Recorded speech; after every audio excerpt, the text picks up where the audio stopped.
بسم اللہ الرحمن الرحیم واللہ اعلم بأعدائکم وکفی باللہ ولیا وکفی باللہ نصیرا۔ قال اللہ تبارک و تعالی فی مقام آخر یا ایہا الذین آمنوا لا تقولوا راعنا وقولوا انظرنا۔ صدق اللہ العظیم و صدق رسولہ النبی الکریم الامین۔ ان اللہ وملائکتہ یصلون علی النبی یا ایہا الذین آمنوا صلوا علیہ وسلموا تسلیما۔ اللہم صلی علی سیدنا و مولانا محمد وعلی آل سیدنا و مولانا محمد وبارک وسلم صلی علیہ۔ الصلاۃ والسلام علیک یا رسول اللہ وعلی آلک و صحابک یا حبیب اللہ۔ تمام تعریفیں اللہ تبارک و تعالیٰ کے لیے جو خالق کائنات بھی ہے، مالک شجاعت بھی، جو احد بھی ہے، صمد بھی ہے، جس کی شان لم یلد بھی ہے ولم یولد بھی۔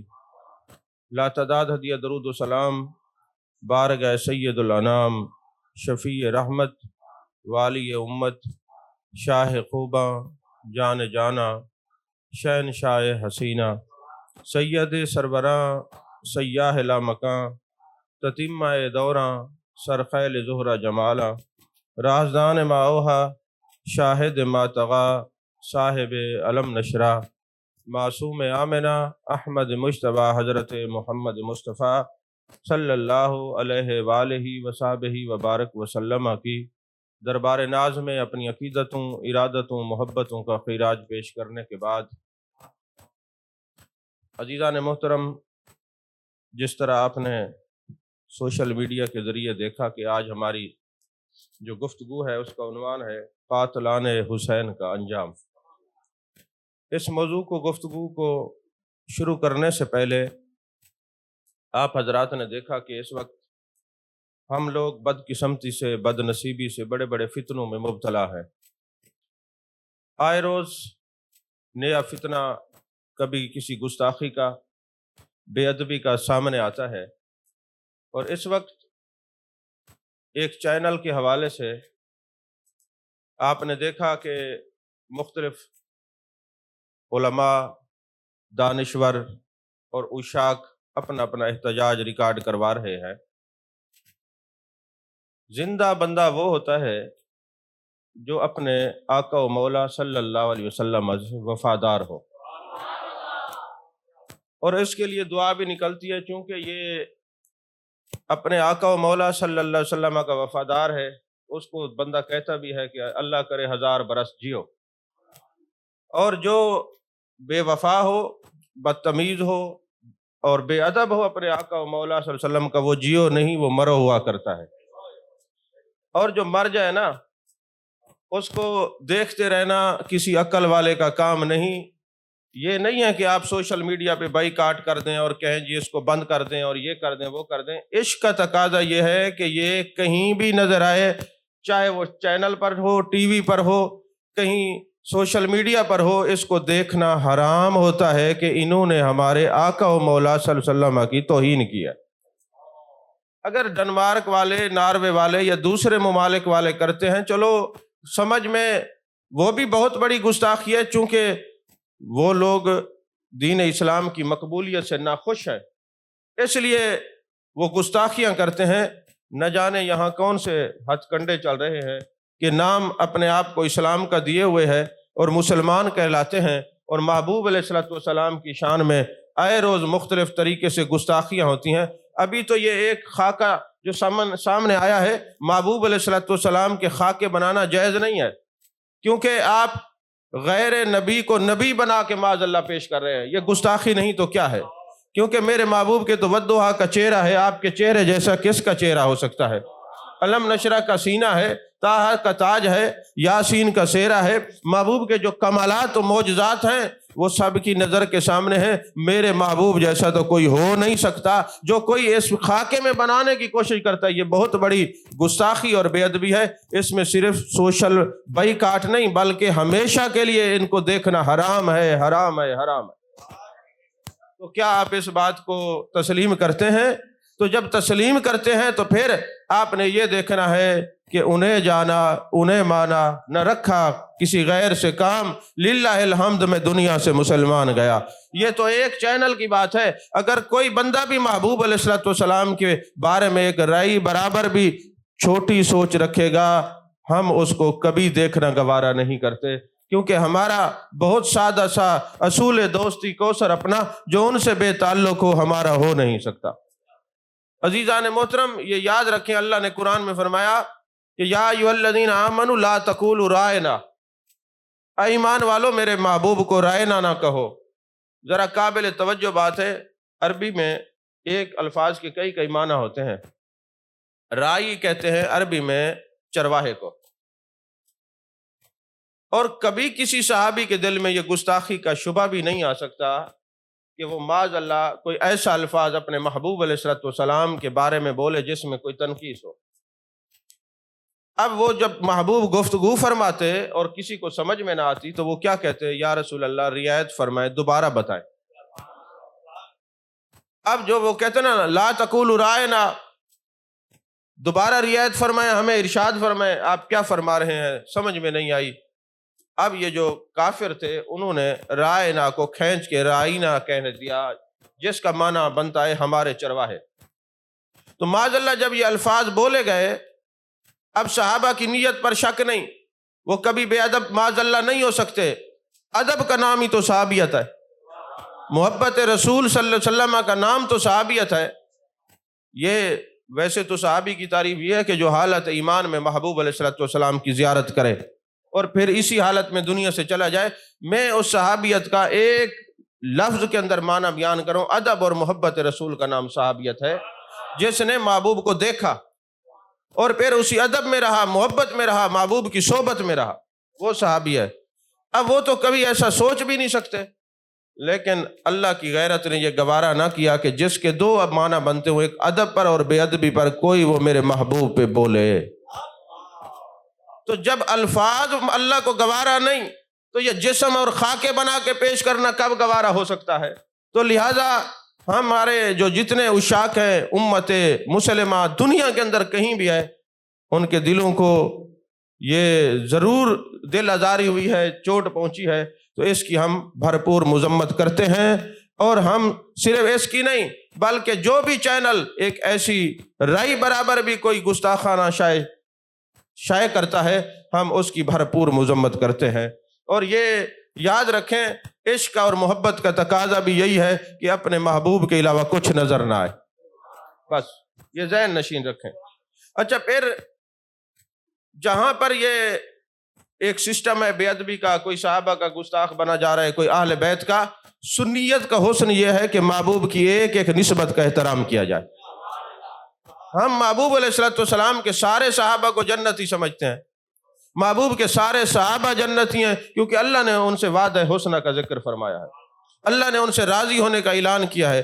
تو لہٰذا بے ادب نہیں ہے، ہم ادب والے ہیں اس لیے تو سنی ہیں، ادب والے ہیں اس لیے تو سنی ہیں۔ اسی لیے حضرت مجدد پاک رحمت اللہ علیہ فرماتے ہیں، مجھے کوئی کیسا ٹائٹل دیتا رہے مجھے خوشی نہیں ہوتی، جب مجھے کوئی سنی کہتا ہے مجھے خوشی ہوتی ہے، کیونکہ سنی کہتے ہی ادب والے کو ہے، سنی کہتے ہی ادب والے کو ہے۔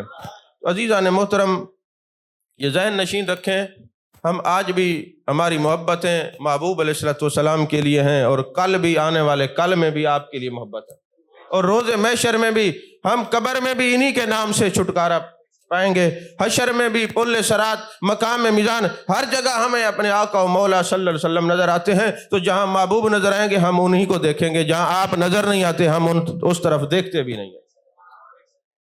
اور پھر یہ جہاں پروپیگنڈے ہیں سوشل میڈیا کے، ہر بندہ اپنے میدان کے اندر کام کر رہا ہے، ہمیں کوئی یہ نہ سمجھائے کہ ہماری ڈیوٹیاں کیا ہیں، ہمارے فرائض کیا ہیں۔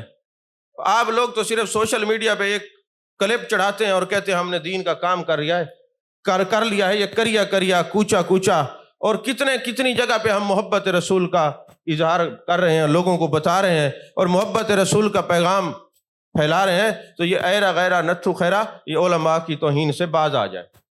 جس کا دل کرتا ہے جی فلاں نہیں بولا، تمہیں پتہ ہے نہیں بولے، یا تمہیں سامنے بٹھا کے بولے، ہم نہیں بولتے تو پھر بولتا کون ہے؟ توجہ ہے کہ نہیں ہے؟ دنیا کے وہ اس پلیٹ فارم پہ جہاں آپ کی سوچ ہی نہیں جا سکتی، وہاں بھی ہم محبت رسول کا پیغام دے رہے ہیں، الحمدللہ۔ عزیزان محترم، کیونکہ وقت مختصر ہے، چند ضروری باتیں عرض کرنی ہیں۔ یہ جو میں نے احتجاج کیا، یہ آپ کو خوش کرنے کے لیے نہیں کیا، یہ گنبد خضرا کے مکین کو خوش کرنے کے لیے کیا۔ ہاں جی، بس یہ ذہن نشین رکھیں۔ تو موضوع جو ہے اس کی طرف آتے ہیں۔ یہ یاد رکھیں، کوئی بندہ، محبوب علیہ الصلوۃ والسلام کا ارشاد پاک ہے، کوئی بندہ 5 وقت کی نماز پڑھے حرم بیت اللہ کے اندر، حرم کعبہ کے اندر 5 وقت وہ نماز کے بعد طواف کرے، پھر مقام ابراہیم کے پاس نوافل پڑھے، واجب طواف ادا کرے، مگر میری آل کے بارے میں بغض رکھتا ہے تو وہ جہنم کا ایندھن ہے۔ کیونکہ محبوب علیہ الصلوۃ والسلام نے فرمایا، میری اولاد سے محبت، میری اولاد سے پیار ان کے اعمال کی وجہ سے نہیں ہے، میرے خون کی وجہ سے۔ اور معجم الکبیر کی حدیث پاک ہے، جس کا عقیدہ صحیح ہوگا، ادب والا ہوگا، اور وہ اللہ کے نزدیک سید ہے، تو اس پر جہنم کی آگ حرام ہے، وہ جنتی ہے۔ تو پہلے عقیدہ ہے، پھر اعمال ہے۔ اور اعلیٰ حضرت نے لکھا ہے کہ جو سچا صحیح العقیدہ سید ہوتا ہے، وہ کبھی گمراہ نہیں ہو سکتا، وہ قیامت تک سنی ہی رہے گا۔ اب میں یہ مختصر باتیں عرض کر کے آگے چلتا ہوں۔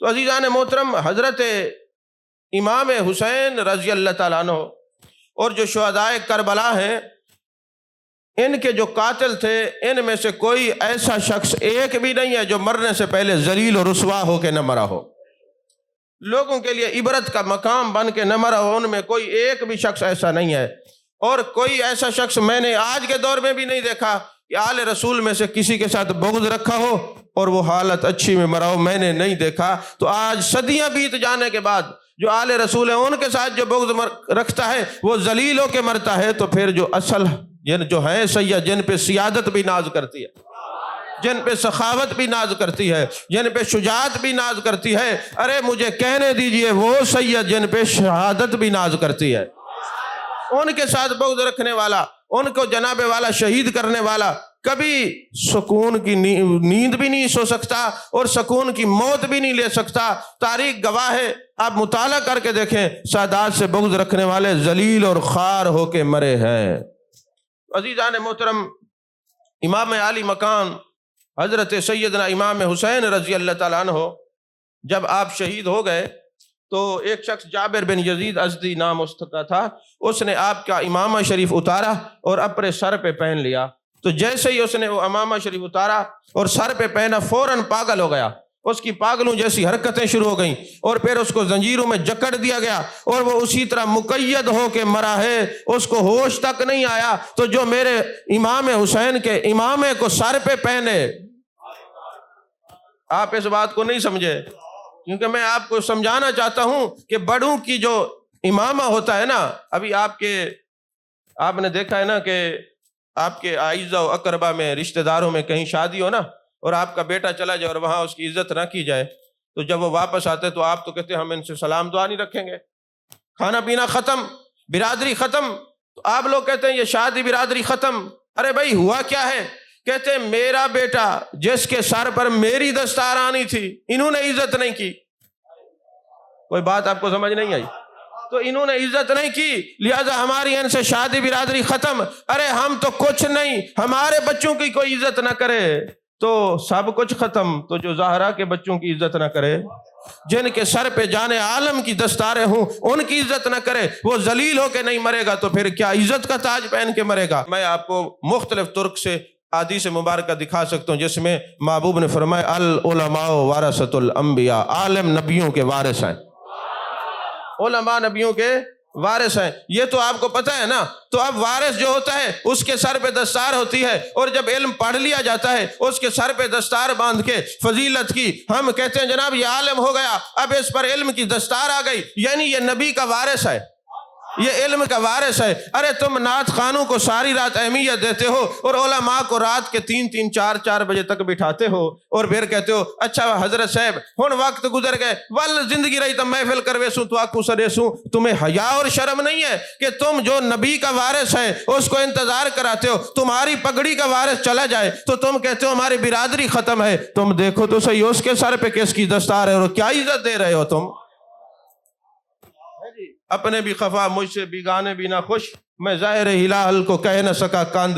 میں تو کبھی جو ہے وہ چینی کو چینی ہی کہوں گا، میں زہر کو تو چینی کہہ نہیں سکتا۔ بات ہے سیدھی۔ تو یہ ہمیں دیکھنا چاہیے کہ جو علماء ہیں عالم کی کیا تعظیم ہے۔ حضرت شاہ عبد العزیز محدث دہلوی علیہ رحمہ فرماتے ہیں جو کبھی کسی عالم پر تان کر رہا ہو، علماء کے خلاف زبان درازی کر رہا ہو تو دیکھ لینا، نوٹ کر لینا، اس کی نسلوں میں سے 10 نسلوں تک کوئی عالم نہیں بنے گا۔ یہ اللہ کی طرف سے سزا ہوتی ہے۔ یاد رکھیں جنہوں نے محبوب علیہ السلام کے لاڈلے شہزادے کو تھوڑی سی بھی تکلیف پہنچائی ہے وہ ذلیل ہو کے مرا ہے۔ تو ایک شخص نے حضرت امام حسین رضی اللہ تعالیٰ عنہ کی قمیص اتاری اور خود پہن لی۔ جیسے پہنی اس کے جسم پہ زخم ہو گیا اور فوراً اس کا جسم برص کی بیماری میں مبتلا ہو گیا۔ اور پھر اسی طرح یہ جو مالک بن یسار تھا جس نے حضرت امام حسین کو روکا تھا، پیچھے بھی نہیں جانے دیا، اس کا انجام کیا ہو گیا کہ وہ پاگل ہو گیا۔ لوگ اس کا مذاق اڑاتے اور پھر اس کو پتھر مارتے تھے۔ ایک دن ایک شخص نے مذاق میں اس کے سر پہ پتھر مارا، اس کے سر سے بھیجا نکلا، زمین پہ بکھر گیا۔ تو چشم فلک نے دیکھا جو میرے محبوب کے لاڈلے شہزادوں کی توہین کرتے ہیں ان کا انجام یہ ہوتا ہے۔ عزیزان محترم، یہ جو شمر ہے نا، شمر، اس کو حضرت امام حسین رضی اللہ تعالیٰ عنہ کے سامان میں سے کچھ سونا ملا۔ زاد راہ کے لیے آپ نے رکھا ہوگا۔ تو وہ سونا جب اس نے لیا نا تو بڑا خوش ہوا کہ مجھے سونا ملا ہے۔ تو اس کی بیٹی کی شادی تھی تو اس نے اپنی بیٹی کو وہ سونا دیا اور کہا کہ یہ لے جاؤ اور زیور بنانا۔ جیسے وہ سنار کے پاس گئی نا، اس سونے کو وہ زیور بنانے کے لیے دیا تو انہوں نے آگ کی بھٹی پہ رکھا تو وہ غبار بن کے ہوا بن کے اڑ گیا۔ اور جب اڑا نا تو شمر کو پتا چلا کہ وہ سونا اڑ گیا ہے۔ اس نے سنار کو بلایا اور کہا میرے سامنے رکھ کے جلاؤ، ہو سکتا ہے کہ تو ایمانداری نہیں کر رہا۔ تو سنار نے جب اس کے سامنے بکیا جو سونا تھا اس کو رکھا تو وہ بھی غبار بن کے ہوا میں اڑ گیا۔ اور یہ چشم فلک نے دیکھا کہ جو سادات سے لوٹا ہوا مال استعمال کرنے کی کوشش کرتے ہیں ان کے نصیب میں نہیں رہتا۔ توجہ ہے کہ نہیں ہے؟ ان کے نصیب میں نہیں رہتا۔ حضرت سیدنا حسن بصری رضی اللہ تعالیٰ عنہ ارشاد فرماتے ہیں میری مجلس میں ایک بندہ آتا تھا، بظاہر تو وہ کہتا تھا علم سیکھنے کے لیے آیا ہوں، لیکن جب وہ بولتا نا اس کے منہ سے گندی بدبو آتی۔ یہ جو مسواک کرنے کا حکم ہے اس لیے ہے کہ کسی اور کو اذیت نہ ہو۔ اور میرے آقا علیہ السلام نے فرمایا بہترین انسان وہ ہے جو کھانا کھانے کے بعد خلال کرتا ہے، ٹوتھ پک استعمال کرتا ہے اور انگلیوں کا وضو کرتے ہوئے خلال کرتا ہے، وہ بہترین انسان ہے۔ کیوں فرمایا کہ جب گوشت کے ذرات دانتوں میں پھنس جائیں گے نا تو اس سے سمیل آئے گی، بدبو آئے گی، تو کوئی آپ کے ساتھ بیٹھ نہیں سکتا۔ تو جو خصوصاً لوگوں میں بیٹھتے ہیں نا ان کو ذرا یہ لحاظ ہونا چاہیے کہ وہ اپنے دانتوں کی حفاظت کریں، محبوب کے فرمودات پر عمل کریں۔ ایک تو صفائی ہو جائے گی، محبوب راضی ہو جائیں گے، دوسرا جو ساتھ بیٹھے گا وہ بھی بدبو سے بچ جائے گا۔ ذرا اہتمام کرنا چاہیے نا۔ ہمارے جو حضرات ہیں نا جو پیٹ بھر کے بے ٹائم میں کھانے کھاتے ہیں، میں اب نام نہیں لیتا، ان کو بھی لحاظ کرنا چاہیے کہ خیال کرنا چاہیے کہ لوگوں کو تنگ نہ کریں۔ تو اب حضرت حسن بصری فرماتے ہیں وہ بندہ میرے سامنے بیٹھا ہے، بدبو آتی ہے اور بدبو بھی اتنی گندی ہے کہ ہمیں پڑھاتے ہوئے رومال منہ پہ رکھنا پڑتا ہے۔ پہلے تو میں مروت میں نہ پوچھ سکا، ایک دن میں نے اس کو بٹھا لیا، میں نے کہا تو کیا کھاتا ہے، بتا تو صحیح، تیرے منہ سے اتنی گندی بدبو آتی ہے۔ اس نے کہا جناب نہ پوچھیں، اگر میں آپ کو بتا دوں گا آپ مجھے مجلس سے نکال دیں گے، مجھے رسوا اور ذلیل کر دیں گے۔ آپ نے فرمایا اب تو پوچھنا بنتا ہے، اب تو بتا وجہ کیا ہے۔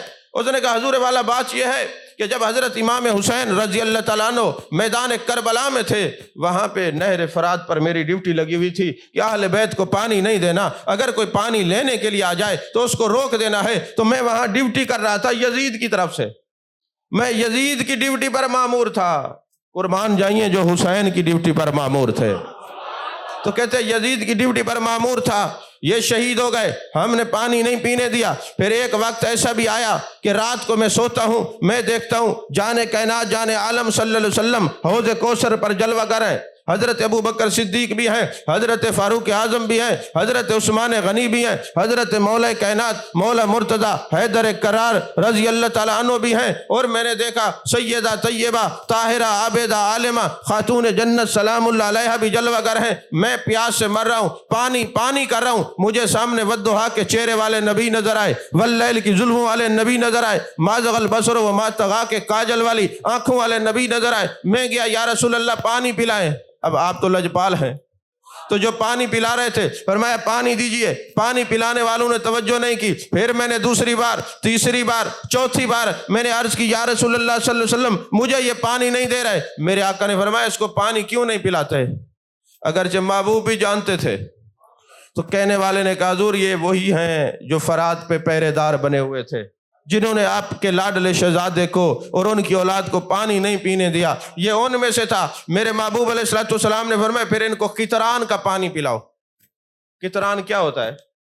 یہ گھوڑے بیمار ہو جائیں یا اونٹ بیمار ہو جائیں، اونٹوں کو خارش ہو جائے نا، ابھی آپ میں سے تو کوئی ایسا نہیں ہے جو یہ کام کرتا ہو، جن کے پاس اونٹ ہے وہ اس بات کو جانتے ہیں، وہ کہتے ہیں قطران دا پانی بناؤ، خارش زدہ اونٹ کے جسم پہ لگاؤ، اس کی خارش دور ہو جاتی ہے۔ وہ ایک خاص قسم کی چیڑ ہوتی ہے جس کی بدبو ہوتی ہے، اس کے اندر اور چیزیں بھی ملائی جاتی ہیں، تیل بھی ملایا جاتا ہے۔ اب وہ خارش زدہ اونٹ پہ جب لگا دیا جائے نا تو کئی میل تک کوئی بندہ اس اونٹ کے قریب کھڑا نہیں ہوتا، اتنی گندی بدبو ہوتی ہے، اس کو قطران کا پانی کہتے ہیں۔ تو محبوب نے فرمایا یہی پلاؤ پھر اس کو حوض کوثر کا پانی اس کے لیے نہیں ہے، حوض کوثر کا پانی اس کے لیے ہے جو میرا محب ہے یا میری اولاد کا محب ہے یا میرے صحابہ کا محب ہے۔ تو کہتے ہیں ان لوگوں نے مجھے پکڑ کر زبردستی وہ پانی پلایا۔ وہ اس دن سے لے کر جیسے ہی میں بیدار ہوا میرے منہ سے گندی بدبو آنے لگی اور آج تک آ رہی ہے۔ حضرت خواجہ حسن بصری نے سنا، تڑپ گئے، فرمایا بدبخت تو آل رسول کا پانی بند کرے اور حسن بصری کی مجلس میں اور تعلیم کے بہانے سے آئے۔ ہم ایسے شخصوں کو، ایسے اشخاص کو اپنا شاگرد قبول نہیں کرتے۔ نکل جا میری نظر سے دور ہو جا، جو اہل بیت سے بغض رکھے وہ ہمارا دوست کیسے ہو سکتا ہے، ہمارا شاگرد کیسے ہو سکتا ہے؟ حضرت حسن بصری نے یہ قیامت تک بتا دیا، میں بھی حضرت مولا علی کا مرید بھی ہوں، ان کا شاگرد بھی ہوں، میں ان سے پڑھا ہوں۔ حسن بصری وہ ہیں جو 25 ہجری میں پیدا ہوئے، حضرت ام سلمہ نے پرورش کیا جو ام المومنین ہے۔ جب یہ روتے تھے نا چپ کرانے کے لیے ام سلمہ رضی اللہ تعالیٰ عنہ آپ کو سینے سے لگاتی، جو خاندان نبوت میں پلے، جن کو گھٹی مولا مرتضیٰ حضرت علی کرم اللہ وجہ الکریم کی ہے، وہ بتا گئے ہیں لوگوں میں بھی حدیث کا امام ہوں، میں بھی ساری زندگی لوگوں کو پڑھاتا رہا ہوں، میں کسی ایسے شخص کو شاگرد نہیں بناتا جو اہل بیت کا یا صحابہ کا دشمن ہو۔ تم بھی یاد رکھنا، سمجھ آئی کہ نا؟ تو تمہارے مریدوں میں، تمہارے شاگردوں میں کوئی ایسا شخص نہ ہو جو صحابہ اور اہل بیت کا گستاخ ہو، بلکہ ان کو بیٹھنے دینا جو محب اہل بیت بھی ہوں، محب صحابہ بھی ہوں، اور محب خدا بھی ہوں، محب مصطفیٰ بھی ہوں صلی اللہ علیہ وسلم۔ عزیزان محترم، ایک روایت میں نے پڑھی کہ جہنم کے اندر نا ایک سانپ ہے جس کا نام ہے شدید۔ کیا نام ہے؟ شدید۔ یہ کربلا سے پہلے کی روایت یہ ہے کہ یہ سانپ نا روزانہ جہنم میں 70,000 مرتبہ اپنی زہر کو گراتا ہے، اور جس جگہ اس کی زہر گرتی ہے وہ جگہ جل کے راکھ ہو جاتی ہے۔ اللہ تبارک و تعالیٰ نے شدید سے پوچھا تو کیا چاہتا ہے؟ اس نے کہا جی بات یہ ہے، جتنے بھی حضرت امام حسین کے دشمن ہوں یا سادات سے بغض رکھنے والے ہوں نا، ان کو میرے حوالے کیا جائے۔ اللہ تبارک و تعالیٰ نے فرمایا میرے محبوب کے جتنے اولاد کے دشمن ہیں نا، جب یہ تیرے پاس میں جہنم میں بھیجوں گا نا، تو نے ان سے کوئی کسر نہیں چھوڑنی، کوئی رعایت نہیں کرنی، ان پر بار بار زہر گلانا ہے اور اس پر زہر گرا کے ان کو زندہ جلانا ہے تاکہ پتہ چلے اولاد رسول کے ساتھ بغض کیسے رکھا جاتا ہے۔ تو عزیزان محترم، انسان کو ہمیشہ یہ یاد رکھنا چاہیے کہ جتنے لوگوں نے وفا کی ہے، وہ ہو رہا آیا اس نے وفا کی، آج تک ان کا مزار بنا ہوا ہے، اور کئی دفعہ ہمیں حاضری نصیب ہوئی ہے الحمدللہ۔ اسی طرح کچھ اونٹ بچ گئے نا کربلا کے اندر، تو یزیدیوں کے ہاتھ لگے، انہوں نے کہا ان کو ذبح کر کے کھاتے ہیں۔ جب انہوں نے ذبح کر کے کھائے تو وہ کڑوے ہو گئے، گوشت کڑوا ہو گیا، جو بھی کھاتا گیا ان کو الٹیاں لگ گئیں، کسی کے نصیب میں نہیں تھا۔ تو اللہ نے یہ بتا دیا کہ سادات کا لوٹا ہوا مال کسی کے نصیب میں نہیں ہوتا۔ اور پھر جب یہ ابن زیاد وغیرہ ان کو مختار سقفی نے چن چن کے اہل بیت کے دشمنوں کو قتل کیا۔ یہاں ایک بات بھی میں تشریح کر دوں کہ یہ ایک نظریہ رکھنے والے مکتبہ فکر کے لوگ ہیں جنہوں نے مختار سقفی کو سب کچھ بنایا ہوا ہے، اس کی مزار بھی بنائی ہوئی ہے، سونا بھی لگایا ہوا ہے۔ اہل سنت کے نزدیک یہ مرتد ہے، اس نے اعلان نبوت کیا تھا، یہ کافر ہے۔ اس نے اہل بیت کے دشمنوں کو تو چن چن کے مارا، لیکن بعد میں اس نے معاذ اللہ اعلان نبوت کر دیا۔ یہ کذاب ہے۔ اب کذاب تو اس کو مانے، تو جو کذاب ہیں کذاب تو مانیں گے کذاب کو، لیکن جو صدق پر مبنی ہے وہ تو کذاب کو تو نہیں مانیں گے، وہ تو سچوں کو مانیں گے نا۔ یا ایھا الذین آمنوا اتقوا اللہ وکونوا مع الصادقین۔ ہم گئے ہوئے تھے عراق، بغداد محلہ، حضرت غوث پاک رضی اللہ تعالیٰ عنہ کے عرس پاک پر، تو وہاں جناب والا جہاں حضرت مسلم بن عقیل رضی اللہ تعالیٰ عنہ کا مزار بقدسہ ہے نا، تو ساتھ ہی اس مختار سقفی کی انہوں نے قبر بنائی ہوئی ہے اور گنبد بنایا ہوا ہے، سونا لگایا ہوا ہے۔ اچھا، تو ہم وہاں سے گزرے نا، تو اچانک میں نے دیکھا کہ سامنے اس کی قبر تھی، ایک دربار کا سجادہ نشین نا وہاں پہ ماتھا ٹیک کے پڑا ہوا تھا۔ اب میں نے اس کو پہچان لیا۔ اب ظاہر سی بات ہے بہت بڑے عالم تو نہیں ہے، چلو دو چار الفاظ تو جانتے ہی ہیں نا، کوئی بندہ کوئی غلطی کرے تو اس کو بتانا تو جانتے ہیں نا، اتنا تو علم رکھتے ہیں، زیادہ نہیں ہے، اتنا تو ہے نا۔ اب میں رک گیا، میں نے کہا یہ سجادہ مشین باہر نکلے تو میں اس کو سمجھاؤں کہ بے وقوف یہ وہ جگہ نہیں ہے جہاں دل جھکائے جائیں، یہ تو وہ ہیں جن پہ لعنت ڈالی جائے۔ انہوں نے تو، اس نے تو معاذ اللہ اعلان نبوت، یہ تو دجال ہے، کتنا بڑا اس نے دھوکہ کیا۔ نیکیاں اس کی کیا ہیں؟ کوئی نیکی نہیں ہے۔ اللہ جن سے چاہے ان اللہ یؤید ھذا الدین بالرجل الفاجر، وہ چاہے فاسق فاجر سے کام لے لے۔ اب میں اس کو سمجھاؤں، جیسے وہ نکلا نا، اب یہ ایک تو ہوتے جاہل ہیں اکثر سجادہ نشین اللہ ماشاءاللہ، پھر آکڑ ان کی اتنی ہوتی ہے اب فلاں دربار کے سجادہ نشین ہے، یہ میں بڑی رعایت کر رہا ہوں، نام نہیں لے رہا۔ تو اب وہ جناب والا ہم یہ ہیں ہم وہ ہیں، یہ اسی سب سے زیادہ تو ان جاہلوں نے دین کا بیڑا غرق کیا ہے، مسلک کا بیڑا غرق کیا ہے۔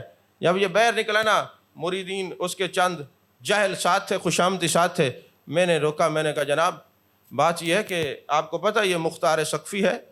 ہاں جی میں جانتا ہوں۔ میں نے کہا کیا جانتے ہیں آپ اس کے بارے میں؟ جی اہل بیت کے دشمنوں کو چن چن کے مارا ہے۔ میں نے کہا پھر؟ کہتے پھر کیا؟ یہ محب تھا۔ میں نے کہا یہ کذاب تھا، اس نے جھوٹی نبوت کا دعویٰ کیا تھا۔ کیا آپ نہیں جانتے میرے محبوب علیہ السلام ختم نبوت کا تاج پہن کے آیا؟ توجہ ہے کہ نہیں ہے؟ کیا آپ نے ما کان محمد ابا احد من رجالکم ولکن رسول اللہ و خاتم النبیین نہیں پڑھی؟ کیا آپ نے نہیں پڑھا؟ محبوب نے نہیں فرمایا انا خاتم النبیین لا نبی بعدی، ہم ختم نبوت کا تاج پہن کے ہیں، ہمارے بعد کوئی نبی نہیں پڑھا۔ کہنے لگا اگر یہ ایسا تھا تو یہ مسلم بن عقیل کی مزار کے ایریے میں کیوں سویا ہوا ہے؟ تو میں نے کہا ابو جہل تو مکے کا تھا، ابو لہب بھی وہاں مرا ہے، تو وہ وہاں کیوں پڑا ہے؟ اور پھر حاجی جناب جاتے ہیں شیطان کو کنکریاں مارتے ہیں، وہ بھی تو مکے کی حدود میں ہے۔ تو پتہ چلا کسی کے کہیں رہنے سے اس کی جو ہے حیثیت کا پتہ نہیں چلتا، حیثیت کا پتہ چلتا ہے میرے مصطفیٰ کریم صلی اللہ علیہ وسلم سے وفادار کتنا ہے۔ دیکھا یہ جائے گا میرے محبوب کا محب کتنا ہے، وفادار کتنا ہے، تابعدار کتنا ہے۔ تو کہنے لگا میں فلاں دربار کا سجادہ نشین ہوں اور میں کسی ایسے شخص کو اس ایریے میں دفن نہیں ہونے دیتا۔ تو مسلم بن عقیل نے کیسے ہونے دیا؟ میں نے کہا تجھے بھی میں جانتا ہوں، تیری حیثیت کو بھی جانتا ہوں، تو رہنے دے، میری زبان نہ کھلوا، تجھے میں نے مسئلہ بتایا ہے، بجائے تو رجوع اور توبہ کرنے کے مجھ سے باز کر رہا ہے۔ اتفاق سے بڑے بڑے نام ہیں علماء کے، کراچی کے تھے، وہ آ گئے، وہ مسئلہ بڑھ گیا، انہوں نے سب علماء نے میری تائید کی۔ تو اس نے مجھے کہا ڈاکٹر صاحب آپ کا نام کیا ہے؟ میں نے نام بتایا، کہتے پاکستان چل کے میں علماء کو بٹھا کے چینل پہ اگر مناظرہ نہ کرواؤں تو اپنے باپ کا نہیں۔ میں نے کہا تیرے حالات تو کچھ اور بھی بتا رہے ہیں، تو مجھے کیا سمجھائے گا؟ تو چل کروا لینا مناظرہ، میں بتا دوں گا یہ مختار سقفی جھوٹا مدعی نبوت تھا۔ تو یہ تو کذاب ہے، دجال ہے۔ میرے محبوب نے فرمایا میرے بعد 30 دجال ہوں گے جو معاذ اللہ جھوٹی نبوت کا اعلان کریں گے۔ ہم تو یہ بھی نہیں سنتے کسی کی بات کو، کیونکہ ہم نے پڑھ لیا ہے ما کان محمد ابا احد من رجالکم ولکن رسول اللہ و خاتم النبیین۔ میں نے کہا ہو گیا، پھر شوق پورا کر لینا۔ لیکن جب ہم پاکستان آئے تو اس کو سانپ سونگھ گیا یا کھا گیا، کچھ بھی ہوا، اس نے رابطہ نہ کیا، تو پھر ہم نے ایک سورس کے ذریعے اس سے رابطہ کیا، اس نے کہا جی بات یہ ہے، یہاں کے میں نے علماء کی بات کی، وہ تو سارے ڈاکٹر صاحب کی بات کریں کہ انہوں نے ٹھیک کہا ہے۔ پھر نفس جو ہے اتنا پلیت ہے نا، من حرامی حجتاں ڈھیر، نفس نے یہ نہیں مانا کہ میں نے غلطی کی، کہتے یہ سارے ان کی بولی بول رہے ہیں، یعنی لہجہ نہیں بدلا ہے، ان کی بولی نہیں۔ میں نے کہا میری بولی کوئی علیحدہ نہیں ہے، جو سچ ہے میں نے وہی بات بتائی ہے آپ کو۔ تو اللہ تعالیٰ پناہ دے ایسے جاہل لوگوں سے۔ آپ بھی کچھ لحاظ کیا کریں، جو علماء ہیں، صلحاء ہیں، دین کے وارث ہیں، ان کی صحبت میں بیٹھا کریں۔ ہاں جی، اللہ ماشاءاللہ ہم جتنے صاحبزاد گان ہیں، بزرگوں کی اولادیں، سب کی قدر کرتے ہیں، لیکن جو دین مصطفیٰ سے ہٹے گا ہم اس کو کچھ بھی نہیں سمجھتے، وہ چاہے کسی بڑی مزار کا سجادہ نشین اور گدی نشین کیوں نہ ہو، ہمیں کسی سے کوئی غرض نہیں ہے۔ بس ہمیں غرض ہے انہیں جانا، انہیں مانا، نہ رکھا غیر سے کام، للہ الحمد میں دنیا سے مسلمان گیا۔ ابھی یہ ابن زیاد وغیرہ کی جب سر کاٹ کے مختار سقفی نے رکھے نا، تو ایک سانپ آتا ہے، وہ کبھی اس کے ناک میں گھستا ہے، منہ سے نکلتا ہے، ناک سے گھستا ہے، کان سے نکلتا ہے، اس کے نتنے میں سانپ گھستا ہے، پھر نکلتا ہے، اور پھر لوگوں نے کہا دیکھ لیں یہ عذاب الہی کی ایک صورت ہے، آل رسول کے ساتھ بغض رکھنے والوں کا یہ انجام ہوا کرتا ہے۔ اور جب حضرت امام حسین رضی اللہ تعالیٰ عنہ شہید ہو گئے تو وہاں پر لوگوں نے تختوں پہ بیٹھ کر خطبے پڑھے اور مختلف اشعار کہے، اور یہ تو کربلا کی سرزمین پر اور جہاں یزید کا تخت تھا وہاں پر یہ پڑھے گا یہ اشعار، لیکن آواز مدینے میں سنی گئی۔ تو 3 اشعار کا ترجمہ کر کے گفتگو ختم کر رہا ہوں، شواہد النبوت کے اندر ہیں، کوئی اہل علم پڑھنا چاہے تو ان کو دیکھ سکتا ہے۔ پہلے شعر کا ترجمہ یہ تھا کہ جب انہوں نے خوشی منائی نا تو پھر ہاتف غیبی سے اشعار سننے کو ملے۔ وہ کون سے تھے؟ وہ نہ جانے کہنے والے کون تھے، انسان تھے، جنات تھے، وہ ملکوت تھے، کیا تھا؟ بہرحال آواز سب نے سنی ہے۔ تو پہلے شعر کا ترجمہ یہ تھا، اے امام حسین رضی اللہ تعالیٰ عنہ کو جہالت اور بے وقوفی سے شہید کرنے والے، سن لو اللہ نے تمہارے لیے عذاب جہنم تیار کر رکھا ہے اور تم ہمیشہ سجین میں مقید ہو کے رہو گے۔ اب یہ مدینے میں سب نے سنا ہے، اب پڑھنے والے نے نہ جانے کہاں خوشی وہاں منائی گئی ان کے شہید ہونے کی، اور پھر اللہ کی طرف سے انتظام ہوا جواب دینے کا۔ تو یہ اشعار پڑھے گئے، اور پہلے شعر کا ترجمہ یہی تھا جو میں نے عرض کیا۔ دوسرا کیا تھا؟ ارواح انبیاء، ملائکہ اور گروہ مقربین جو ہے، جو آسمان پر ہیں، جہاں بھی ہیں، اللہ کے قرب میں، دامن میں، سارے تم پر لعنت بھیجتے ہیں جنہوں نے حضرت امام حسین اور ان کی آل پر ظلم و ستم کیے ہیں۔ اور تیسرے شعر کا ترجمہ کیا تھا؟ تم پر سلیمان بن داؤد علیہ السلام کی طرف سے بھی لعنت ہو، تم پر صاحب انجیل حضرت عیسیٰ علیہ السلام کی زبان سے بھی لعنت کی جاتی ہے۔ تو مطلب یہ تھا کہ تم نے آل رسول کو تکلیف پہنچائی ہے، تو ان کو جو بھی تکلیف پہنچاتا ہے اللہ اس کے فرشتے انبیاء کی ارواح مقدسہ ان پر لعنت بھیجتی ہیں، اور جن پر یہ خاصان لعنت بھیجے ان پر رحمت نہیں ہوا کرتی۔ بس یہ لب لباب ہے۔ اللہ جل مجد الکریم سے دعا ہے اللہ ہمیں ادب والوں میں رکھے اور ہمیشہ اسی عقیدہ اہل سنت پہ رکھے، اسی پر ہمیں موت آئے، اور قیامت تک دعا فرمائے اللہ تعالی ہم سب کی نسلوں کو بد عقیدگی سے محفوظ رکھے، بے ادبی سے محفوظ رکھے، ہماری آل اولاد کو بھی اسی عقیدہ پر قائم اور دائم رکھے۔ آمین وآخر دعوانا الحمدللہ رب العالمین۔